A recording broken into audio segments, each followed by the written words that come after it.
Hello students, welcome to Vision Unlimited. So here I am to discuss with you some important questions or you can say important results from the chapter 2 polynomials of class 10. In the first exercise you have learned that what is the relationship between the zeros and the polynomial. Zeros और degree of the polynomial में क्या relation है? जितनी उसकी degree होती है at most उतने ही zeros होते हैं ना. जैसे अगर मैं क्वाड्रेटिक पॉलिनोमियल लूं, suppose if I am taking quadratic polynomial. Now you all know what is the degree of quadratic polynomial. Quadratic polynomial की डिग्री क्या होती है? 2. तो इट मींस उसके जीरोस कितने होंगे? Not exactly 2. Number of zeros कितने होंगे? Remember this thing, zeros not exactly 2. Number of zeros will be at most 2. Remember this thing first of all. Number of zeros will be at most 2. I will give you the example. If I am considering the polynomial say x square minus 3x plus 2, तो ये मेरा क्या बनेगा? इसके zeros अगर मैं निकालूं by splitting the middle term तो मेरे पास क्या बन जाएंगे? x minus 2 into x minus 1. zeros के लिए I have to put it equal to 0. means मेरे पास दो zeros क्या आ गए यहाँ पर? x is equal to 2 and x is equal to 1. Now it is clear here, यहाँ पे तो प्रॉपर्टी होल्ड कर रही है वो रिजल्ट. डिग्री यहाँ पे 2 थी तो जीरोस भी एग्जैक्टली 2 है. अगर मैं यहाँ पर ये ले लूं से x स्क्वायर माइनस 3, यहाँ पर भी होल्ड करेगी, is equal to 0, this will give me x is equal to plus minus root 3. यहाँ पर भी ये प्रॉपर्टी होल्ड कर गई, x is equal to plus minus root 3. But अगर मैं यहाँ पर इस तरह से ले लूं, इसी पॉलिनोमियल को मैं चेंज कर लेती हूँ क्वाड्रेटिक को, x square minus 4x plus 4. अब निकालो इसके जीरोस. अभी क्या बनेंगे? इसके जीरोस निकालने के लिए मुझे क्या करना पड़ेगा? x minus 2 into x minus 2. मैंने क्या किया? Splitting the middle term. अब यहाँ पर मेरे को दो जीरोस क्या मिले? 2 and 2. नाउ लुक हियर, यहाँ पर डिग्री 2 थी, मेरे को दो जीरोस मिले. डिग्री 2 थी, 2 जीरोस मिले. But here again degree is 2, means it is a quadratic polynomial, but I am getting only 1 zero, that is 2. Both are same ना, तो मेरे को जीरो तो एक ही मिल रहा है. तो that's why I am writing here degree अगर 2 होगी तो I will be getting at most 2 zeros. This thing is clear. Means in the last first exercise we have learned that what is the relationship between degree and number of zeros. Now in this video अभी मैं बता इस video में what I am going to do, I am going to discuss the relationship between the coefficients of the polynomial and zeros of the polynomial में मैं relation discuss करने चाहूँ. अभी देखिए, if I consider this polynomial say 2x square minus 8x plus 6. If I have to find the zero of this polynomial, zeros के लिए मैं क्या करूंगी? I'll put it equal to 0. अब यहाँ पे मुझे दिख रहा है 2 इसमें भी कॉमन है, इसमें सेकंड टर्म में भी और इसमें भी कॉमन. 2 को अगर मैं कॉमन ले लूँ तो ये क्या बन जाएगा? x square minus 4x plus 3 is equal to 0. 2 को मैं एज इट इज रखती हूँ, इसको मैं स्प्लिटिंग द मिडल टर्म से इसको फैक्टराइज कर देती हूँ. ये मेरे पास क्या आ जाएगा? x minus 3 into x minus 1. यही बनेगा ना, माइनस 3 इंटू माइनस 1 प्लस 3 हो गया, दोनों को ऐड करेंगे माइनस 4. मीन्स यहाँ पर मेरे को now I have got product of 3 terms is equal to 0. 3 चीजों का प्रोडक्ट मेरे पास इक्वल टू 0 आ गया.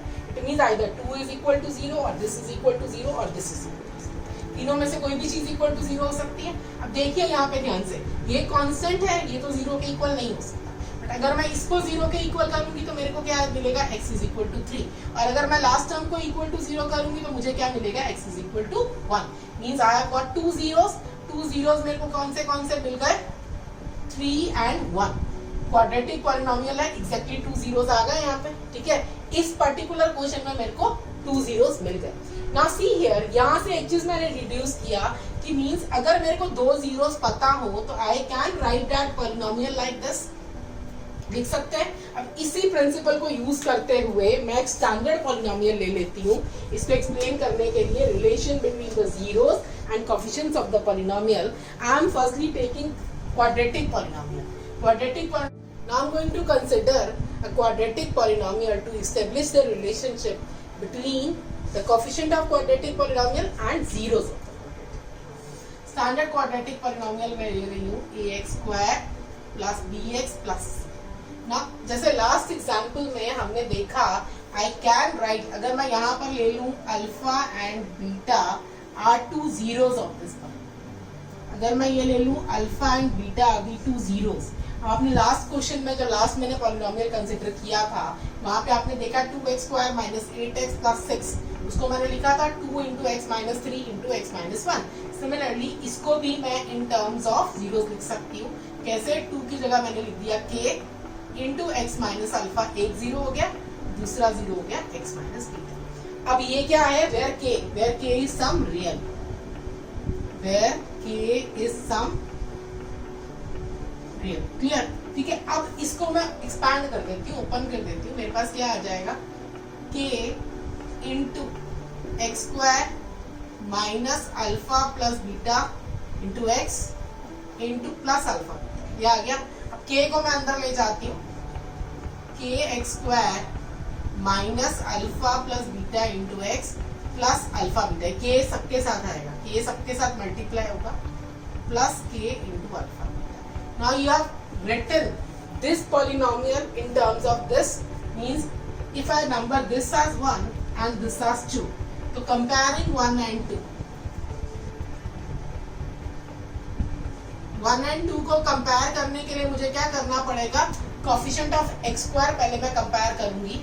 सबसे पहले मैं कंपेयर कर रही हूँ coefficient of x square, this will give me a is equal to k, यही आएगा। यहाँ से कोफिशिएंट ऑफ एक्स स्क्वायर क्या है? a, और यहाँ पे क्या है? k, मींस आपको पहले k की वैल्यू मिल गई, that is equal to a। अब कोफिशिएंट ऑफ x वो मेरे को क्या देगा? b is equal to minus k into alpha plus, यही आया। अब यहां से मेरे को क्या मिलेगा? k की जगह मैं क्या लिख सकती हूँ? a, यूजिंग दिस 3 मैं k की वैल्यू क्या लिख सकती हूँ? a, it means this will give me alpha plus beta is equal to minus B over A. Done. अब मैं कांस्टेंट टर्म को जब कंपेयर करूंगी तो वो मेरे पास क्या आएगी? c, यहां से आएगा c और यहां से k अल्फा बीटा, यहां से मेरे को अल्फा बीटा की वैल्यू क्या मिल जाएगी?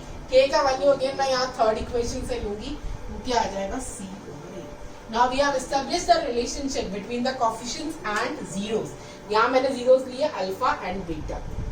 अल्फा और बीटा अगर दो zeros हैं तो अल्फा प्लस बीटा मेरे पास क्या आ गया? Minus B over A, and alpha into beta is equal to C over A, that is product of zeros. और यहाँ मुझे क्या मिल गया? Sum of zeros. Now it's clear कि यहाँ पर सम ऑफ जीरोस मेरे पास क्या आया? Minus B over A, and product of zeros is C over A. अगर मैं सम ऑफ जीरोस को डिनोट करूँ एस के साथ में और प्रोडक्ट ऑफ जीरोस को मैं डिनोट करूं p के साथ में, तो मेरे को अगर ये सम भी दिया और प्रोडक्ट भी दिया हो, मुझे वापस पॉलिनोमियल लिखना है तो क्या बनेगा? वो पॉलिनोमियल, रिक्वायर्ड पॉलिनोमियल मेरे को कहां से मिलेगा? यहाँ से। वो क्या होगा?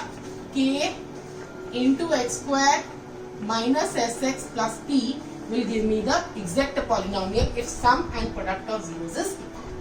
Okay, in my next video, I will be discussing with you what is the relationship between the coefficients of the cubic polynomial and its zeros.